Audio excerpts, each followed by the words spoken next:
use LinkedIn. LinkedIn is one of my favorite platforms when it comes to business. And people know me, I probably post at least once or twice a week. And being present online, it's a bit like putting a seed in someone's mind. Yeah. When they think about branding, they come to me. That's why I do this, yes? I'm very intentional and I really know exactly what message I want to put out there. So when we were crowdfunding and getting some support, we had a lot of allies and brands who were supporting us and getting the word out there.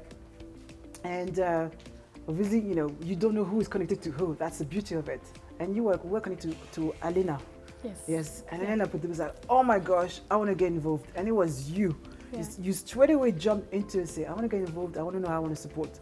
We had a chat and straight away, you know, our stories had so much alignment in terms of coming from another country, starting at something, doing something else. So tell us who you are, Fungai. Okay. I'm Fungai Ndemera. I am an entrepreneur, a nurse by profession, originally born in Zimbabwe. I've been here 20 years. And I also came with my one bag with 2 dresses. And I was just coming to work. But I'm so happy that I didn't make a choice to settle for less. I am a girl who believes that you can have it all. You can have what you want. The only thing is you must be willing to do what it takes to get there. So from being a nurse from Zimbabwe, I now run an empire and I'm now a woman in tech. And I run my own tech company, developing solutions in healthcare and in banking. Yes.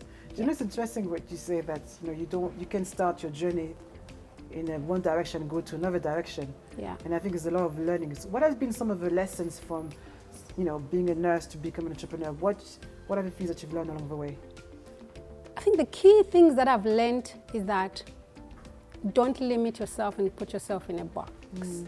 It doesn't matter where you're starting from. What matters is what dream do you have and what difference do you want to make. And basically, as long as you know those things, the next thing that you need to do is to be doing while everybody else is going partying, guys. If you want to make it, you have to put in the work. Yeah. There is no miracle. There is no shortcut. And the amazing thing is that you are going to fail. You are going to fail hard and you are going to fall so bad that you wish you had not got yourself into this thing, okay? But it is those lessons that you learn, those wounds as they heal, you must be prepared to pick up the lessons. And it is those lessons, because those lessons, you never get them from no university. No. There is no school fees that pays for those lessons. Entrepreneurship is so amazing because the lessons are in the doing. Absolutely. So, and I stopped counting my failures because I realized, okay, I've done it, I've tried it.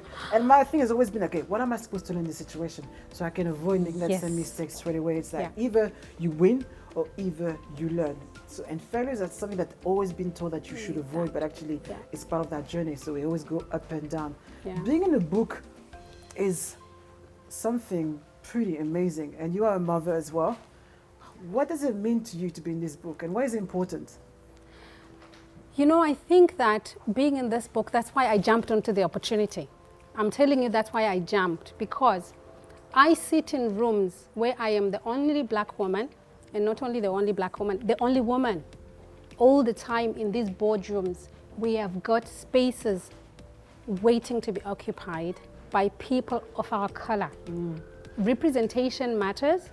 So when you spoke to me about the book and when I saw the opportunity, I thought, oh my gosh, I'm going to make sure my company sponsors this project because I want to plant a seed so that our children, they can have people at high level representing them. And not only at high level, but in tech, we are missing in the picture.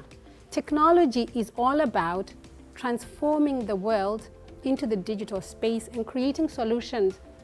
Basically what we do every day, how can we make that into digital solutions, into the phones, into the apps, into what we do every day? And basically that's what we are doing. But what's happening is the narratives that we are getting to jump onto, other people are creating them. So they are not narrating our stories.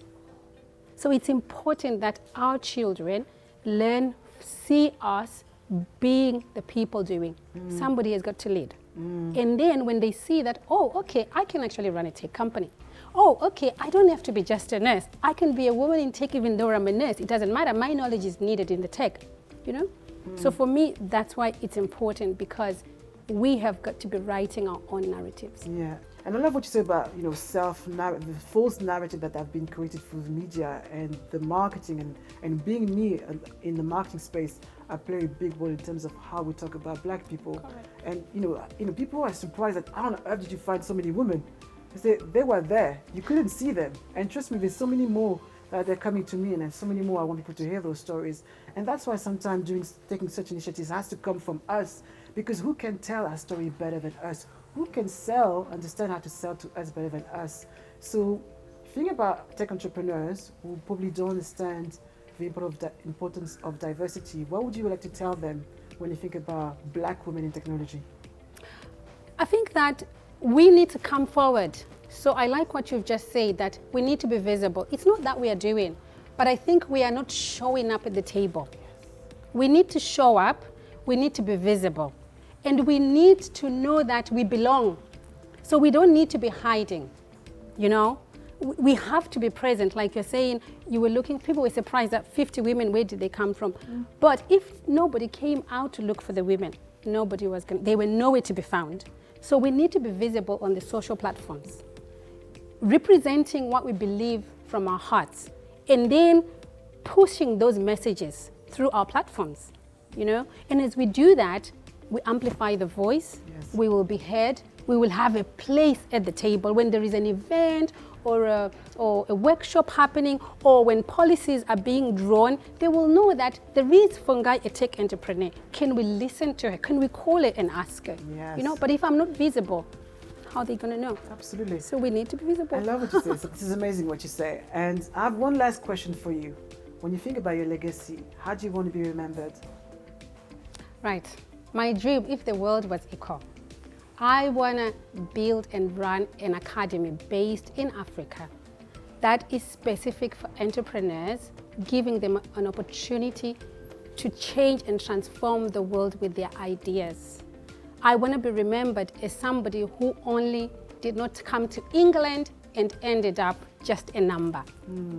I am going to leave an impactful legacy, which is going to change the next generation. Love it. Thank you so much.